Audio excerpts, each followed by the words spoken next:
Hebat, produk lokal Indonesia kembali mendunia. Indonesia tidak hanya sekedar menjadi konsumen, tetapi juga menghasilkan segudang produk lokal yang berkualitas. Faktanya, banyak produk asli Indonesia yang merambah pasar luar negeri. Meski demikian, masih banyak masyarakat yang menganggap bahwa produk dalam negeri kurang berkualitas, sehingga masyarakat lebih memilih menggunakan barang impor alih-alih barang dalam negeri.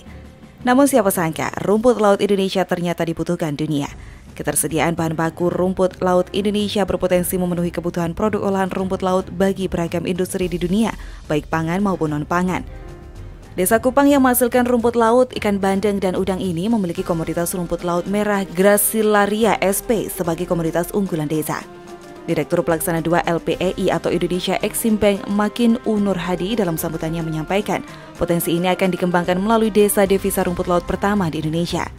Desa devisa rumput laut yang berlokasi di Koperasi Sumber Mulyo 5758, Desa Kupang, Kecamatan Jabon, Kabupaten Sidoarjo, Jawa Timur ini merupakan desa devisa ke-27 yang dibina dan diresmikan LPEI.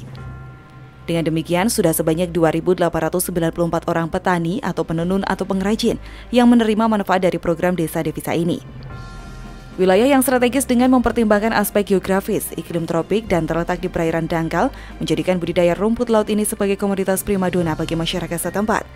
Hasil produksi rata-rata rumput laut mencapai 10.113 ton per tahun atau 1,4% dari total produksi rumput laut di Jawa Timur. Bentuk pelatihan dan pendampingan yang diberikan LPEI antara lain berupa manajemen koperasi, teknik budidaya dan pengolahan, pemasaran, perluasan akses pasar, perizinan ekspor, sertifikasi, dan penyusunan laporan keuangan. Dengan menghasilkan produk berstandar ekspor diharapkan akan memiliki nilai tambah bagi para petani rumput laut di Desa Kupang dan pada gilirannya, peningkatan kesejahteraan serta ekonomi pun akan dirasakan oleh masyarakat sekitar. Makin juga mengungkapkan di tahun 2020 hasil produksi dari anggota koperasi ini mencapai 4.800 ton atau rata-rata produksi dari setiap anggota koperasi mencapai 6,8 ton per tahunnya.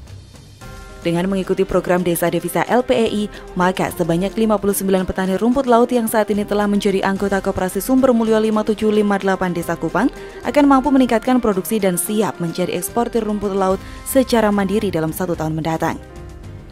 Saat ini produk yang dijual koperasi berupa rumput laut yang dikeringkan untuk memenuhi pesanan buyer atau perusahaan-perusahaan lokal, namun diantaranya ada buyer yang telah melakukan ekspor. Rumput laut tersebut akan diolah menjadi tepung dan diekspor ke negara kawasan Eropa dan Asia Timur. Tidak hanya dalam bidang pangan, baru-baru ini Indonesia juga menduduki posisi 3 besar dunia sebagai industri fashion muslim.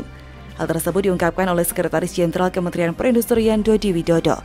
Sementara Dodi mengatakan industri halal farmasi dan kosmetik naik 19 peringkat. Dengan demikian, sektor itu berada di peringkat ke-6 dunia. Tidak hanya itu, Dodi mengklaim realisasi investasi industri halal di Indonesia juga menjadi yang pertama di dunia. Berdasarkan catatan Kementerian Perindustrian, transaksi investasi industri halal Indonesia sebanyak 80 transaksi investasi sepanjang 2018 hingga 2021. Ia mengatakan Kemenperin telah membuat berbagai langkah untuk mendukung pembangunan ekosistem industri halal. Beberapa langkah yang dimaksud seperti pembentukan kebijakan industri halal dan percepatan sertifikasi produk halal khususnya bagi usaha kecil dan menengah. Selain itu, pemerintah juga meningkatkan kapasitas sumber daya manusia dalam bidang halal dengan mendirikan lembaga pemeriksa halal atau LPH.